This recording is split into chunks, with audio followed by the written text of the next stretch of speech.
کسی دینی کام کا جذبہ آپ پر طاری ہو جائے اور آپ کوشش کر رہے ہوں لیکن آگے بڑھنے کے لیے کوئی راستہ نظر نہ آ رہا ہو، اور جذبہ آپ کا بڑھتا چلا جا رہا ہے، راستہ نظر کوئی نہیں آ رہا، تو کوشش کرتے رہیں، کیونکہ اللہ تعالیٰ کا وعدہ ہے والذین جاہدوا فینا لنہدینہم سبلنا،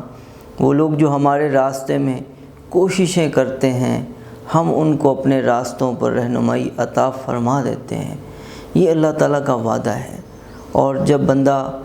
کوشش کر کر کے تھک جاتا ہے اور تھکن سے چور ہو جاتا ہے اور نا امیدی سی ایک آنے لگتی ہے، تو اسی وقت اسے اللہ رب العزت کی طرف سے کوئی نہ کوئی راستہ مل جاتا ہے اور اللہ تعالیٰ کی طرف سے مدد آ جاتی ہے۔ اور اللہ تعالیٰ کبھی بھی اپنے بندوں کی ہمت کو ٹوٹنے نہیں دیتے، جب کبھی بھی ٹوٹتی ہے کوئی نہ کوئی راستہ اللہ تعالیٰ اپنی مہربانی سے دکھا دیتے ہیں، یہ ان کا فضل ہے۔